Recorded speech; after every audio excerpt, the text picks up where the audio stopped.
Hello hi friend, నేను Miraj. Welcome back to అర్జీ film talks. Korean Kanakaraju సినిమా అయితే చూసినా భయ. సినిమా ఎట్లుందంటే మంచి comedy entertainer and Varun Tej కి అయితే మంచి కంబ్యాక్ మూవీ ఇదైతే. అండ్ మెయిన్ సినిమాల హైలైట్స్ వచ్చేసి Satya character equal to Varun Tej భయ. నాకైతే అట్లనే అనిపించింది.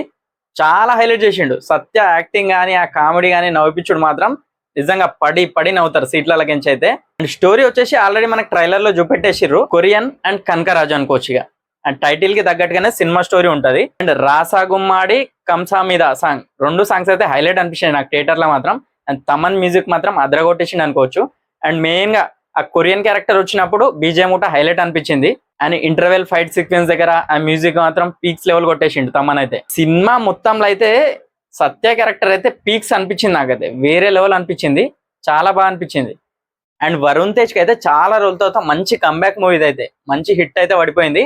అండ్ రితిక నాయక్ అయితే హ్యాట్రిక్ మూవీ అనుకోవచ్చు. ఇది బ్యాక్ టు బ్యాక్ హిట్ కొట్టేసింది. Merlapaka Gandhi, Venkatadri express and express Raja, దాని తర్వాత రెండు సినిమాల తర్వాత హిట్టే లేదు ఆయనకు. ఇది మూడో హిట్ అనుకోవచ్చు. సాలిడ్ హిట్ కొట్టేసిండు. అండ్ స్క్రీన్ ప్లే కానీ ఆ డైరెక్షన్ కానీ మస్త్ అనిపించింది. ఓవరాల్ గా అయితే సినిమా అయితే చాలా బాగుంది. ఒక మంచి ఫ్యామిలీ ఎంటర్టైన్మెంట్, అందరు చూడొచ్చు. ఫుల్ నవ్వి పడి వస్తారు అనుకోవచ్చు. సినిమా అయితే చాలా బాగుంది. వరుణ్ తేజ్ కి strong comeback. And mega fans, Varun Tej fans cinema అయితే తప్పకుండా థియేటర్ లో చూడండి. Don't miss. అండ్ మరిన్ని వీడియోస్ కోసం మన ఛానల్ అయితే సబ్స్క్రైబ్ చేసుకోండి.